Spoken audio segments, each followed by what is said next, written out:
If you could give our viewers sort of a brief history of Jordan being the homeland for the Palestinians. That's something that First I've of, heard you promoting. first of all, we need to be clear about identities. Most of the identities in the Middle East are bogus, fake colonial creations. Was there ever a country called United Arab Emirates? Just 52, 53 years ago, it didn't exist. The Qatar didn't exist. Kuwait has always been Quds, which is a small chunk area down south of Iraq. And this goes except for like very genuine countries like Syria and Egypt, Iraq, like Libya. Libya was actually Tunisia, Morocco, and Algeria. You couldn't really tell the difference. Algeria was a small tip in the Mediterranean, and the rest of it was Morocco. So it's just colonial forces took a ruler, a pencil, and started drawing the map, divide and conquer.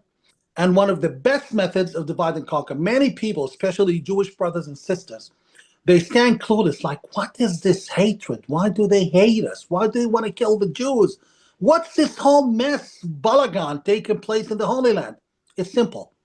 Divide and conquer has been the method of control and enriching Western forces, and no better than creating a rift between two faiths, Islam and Judaism. The concept of it is very simple, and this is not a conspiracy theory. There's enough evidence that this was always the dogma, always the plan.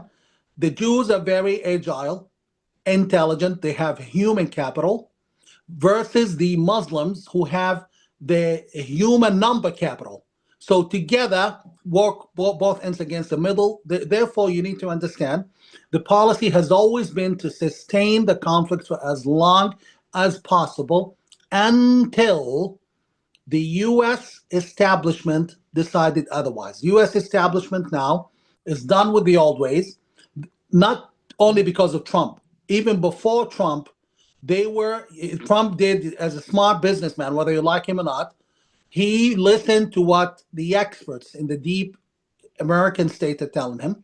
The Americans want this conflict over. And if you want to get to why, I'm not going to waste the listeners and the viewers' time with it, but America has a real enemy now.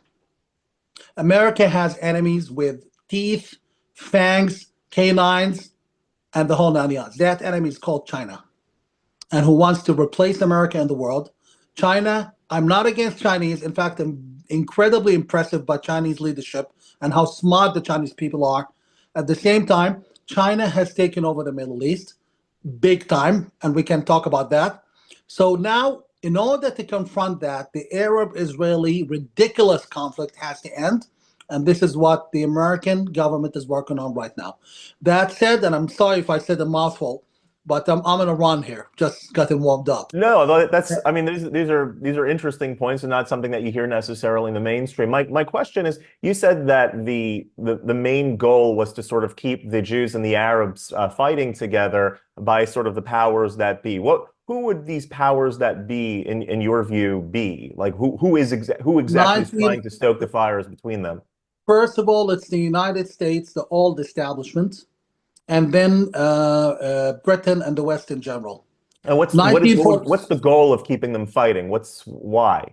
you control the region. Let me explain this and try and make it very simple. In the military, there's something called the point of gravity. I'll give you an example. The point of gravity of the United States is Britain. Let's say Britain falls, or like a tsunami, God forbid, takes over Britain.